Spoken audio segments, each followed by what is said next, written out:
All right, let's just dive right into this American-made custom knife from DSK Tactical, which is Dan Sullivan Knives Tactical, and this is the model VXP. It's actually pretty cool. It's a lot cooler than I thought in the pictures and the ads or whatever I saw before I traded for it. So I actually did a trade. This is my trade knife, if you will, from another person, viewer of the channel, actually, that I traded a Spartan Blades Palace drop point for. He really wanted that. He had been looking for one for a while. I was offering to sell it, and he offered me this as a trade. So now, as you've seen on some other videos, I kind of have a trade thing going. So this is up for trade. This is a trade knife now. So I started with a Medford Knife and Tool. I got the Palace and traded that for this, and I'm going to trade for something else. I don't know. Okay. So your 4 3/4 closed, just a hair over 8 inches overall, 3.39 inch blade with a 3.2 inch cutting edge. 0.019 behind the edge. Blade thickness is 0.155. It's 20 CV blade steel. Weighs in at 5.6 ounces. Runs on ceramic bearings with a ceramic detent. Overall thickness is 0.513. There is a little bit... There's a little spot here. I think I just need to take this one apart, clean it out, and it'll be good as new. It's in great shape. Little dust on here, little fingerprints, normal stuff. There were only a few made with the dimples. Carbon fiber inlays, titanium scales, kind of a bolster lock, I guess you'd call it, with a steel lock bar insert over travel stop as well. Titanium backspacer with some jimping and a 3D milled titanium pocket clip, which works exceptionally well in the pocket. The dimples are kind of cool. My OCD did make me count all of them on both sides, and they are the same number.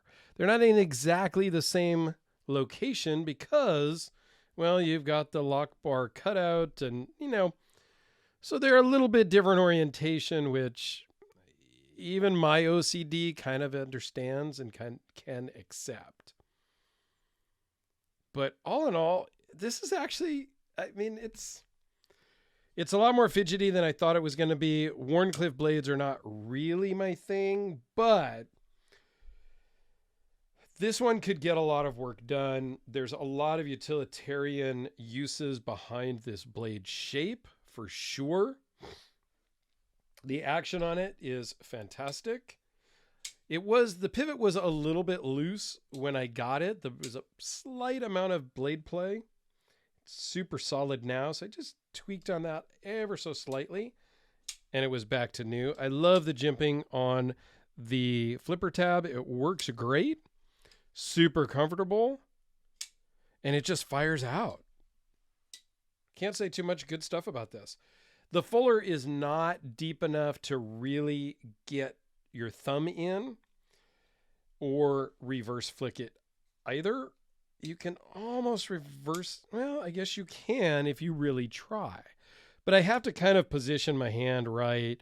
I got to pick it up and just, it's not very intuitive, but it will work. But for your thumb, it's just a little bit too shallow and rounded. But all in all, this is actually a pretty good daily carry EDC knife. It is a little wide or fat in the pocket. There's no sugar coating that is going to take up some real estate. But it's not uncomfortable. I've been carrying it around for a few days. It just works. It works well. So, but because it's my trade knife, I can't keep it. I don't love it. Don't want to keep it. I've got enough stuff, but so it's open for trade or for sale. These are retail about $525. They're sold out.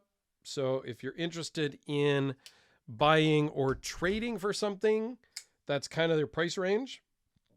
The trade's going to be in that $500 to $600 range. The Kubi KB237, Spyderco before that. These are made in the United States. Actually, both of these are. I think Dan is over in Arizona somewhere still. Jason Van Camp from VC Edge is down in Southern California. Just to give you another look at a custom there. Something maybe around this size. The North Arms Skaha 2, I think it is, with some carbon fiber. Super cool. A little bit too drop sheddy for me, but I'll take it. So let me know your thoughts on this. What I will probably do is I'll probably take this apart and get it all cleaned up, because I think there is some room for improvement on the action. It's just, it kind of hangs up a little bit. I think there's just a little bit of junk in there. So I think if I clean it off, lube it up good, it'll be good as new. And I'll probably just do a video on that real quick and call it a day. So if you're interested in a trade, let me know down below, and let me know your thoughts on this. I think it's awesome. All right. Thanks, guys.